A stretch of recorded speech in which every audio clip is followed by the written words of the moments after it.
Could sports be the driving force to get inter-Korean relations back on track?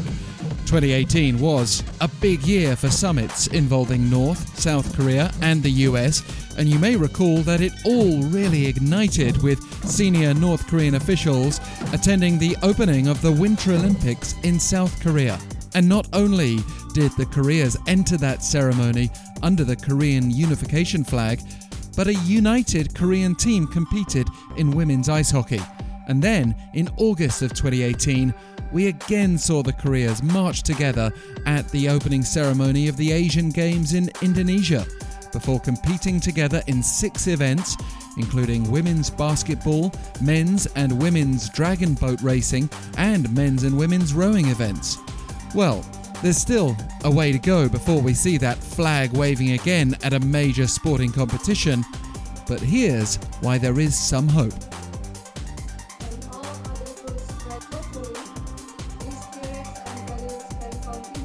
It was reported over the weekend that North Korea's registered around 200 athletes, coaches and officials for the Asian Games to be held in China this fall, according to sources cited by Japan's Kyodo-News, even while acknowledging that the North hasn't yet lifted COVID-19 travel restrictions, although it's claimed that may happen soon, with travel agencies in China apparently getting ready to reboot trips to the North.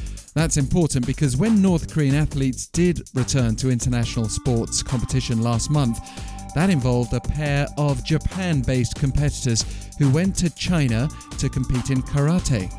North Korea had also been suspended by the International Olympic Committee until the end of 2022 after boycotting the Tokyo Olympics held in 2021. But with that ban from international competition now lifted, North Korean representatives did attend a meeting in China on April 26th to prepare for the Asian Games, which will be hosted by the city of Hangzhou between September and October. With the North reportedly signalling its intention to take part, another Japanese media outlet, ANN, has reported that there's a chance North Korea will send a female cheering squad to the Asian Games.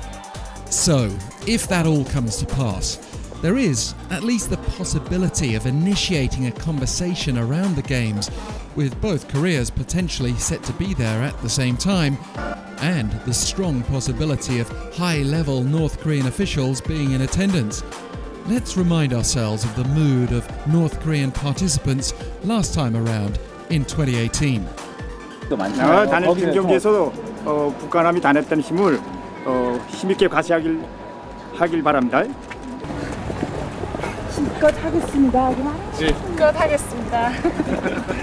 The trouble is, while the Asian Games may well set the stage for diplomacy, it may not be of the inter-Korean kind. The North is clearly prioritizing its relationship with China as its main ally. For instance, Beijing was recently able to post the first new foreign ambassador in Pyongyang since the imposition of those pandemic-related border controls. And it's also been reported that North Korea plans to send athletes to compete in a weightlifting competition in Cuba next month, which will serve as a qualifier for the 2024 Paris Olympics, by the way.